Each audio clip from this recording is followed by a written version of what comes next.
Number one allrounder, so ওনাকে খেলতে দেখতে তো অবশ্যই ভালো লাগবে। পেছনে রাকিবুল ভাই রয়েছেন, রাকিবুল ভাইয়ের আজকের ম্যাচের পারফরমেন্স নাকি বলবেন?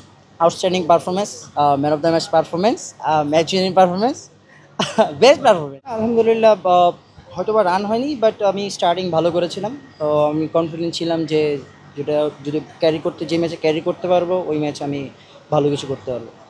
বোলিং পারফরমেন্স নিয়ে কি বলবেন? আজকে দেখছিলাম খানিকটা ইনজুরি নিয়েও, ক্র্যাম্প নিয়েও ভালো বোলিং করছে। না আসলে গরম হয়তো ডিহাইড্রেশন হয়ে গেছিলো হয়তো বা, তো এই জন্য ক্র্যাম্প করছিল।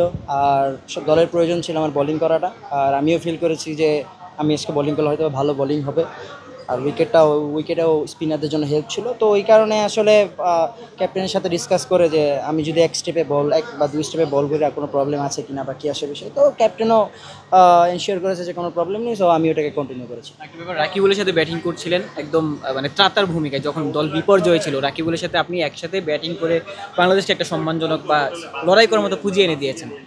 রাকিবুলের সাথে পার্টনারশিপটা নিয়ে কি বলবেন? যে আসলে রাকিবুল ভাই আউটস্ট্যান্ডিং ব্যাটিং করেছে আমার কাছে মনে হয়। উনি যদি ফিনিশ করে আসতে পারতো তাহলে আমাদের রানটা লাইক 250 টু 260 হতো, তাহলে আমরা আরও ইজিলি জিততে পারতাম। বাট আমাদের টার্গেটই ছিল যে 240 থেকে 250 রান আমরা যদি এই উইকেটে করতে পারি তাহলে আমরা ডিফেন্ড করতে পারবো। বান্ডেল থাকলে প্রতি সেনমানিতে টাকা বাঁচবে।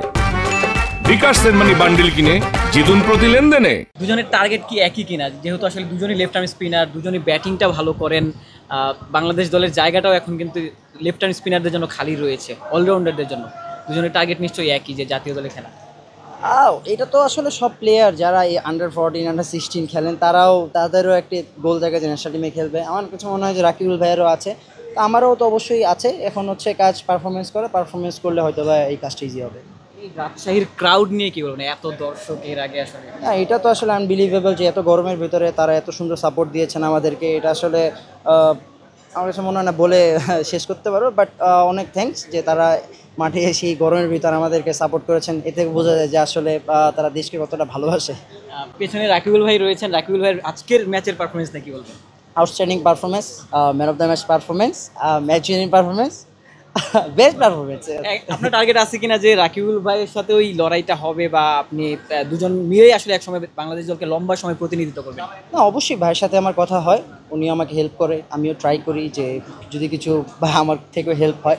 তো দুজনের সাথে কমিউনিকেশন ভালো আছে। এখন খেলার তো ইচ্ছা সবারই আছে, এখন দেখা যাক কী হয় আসলে। রাকিবুলের সাথে যখন আমার কথা হয়, তিনি আসলে ওই সাকিবের অভাবটা হয়তো সামনে পূরণ করতে চান। আপনার সাথে এর আগে যতবার কথা হয়েছে, আপনি আসলে এই সাকিব ভাইয়ের মতোই সাকিবকে আইডল মেনে এগিয়ে চলেছেন।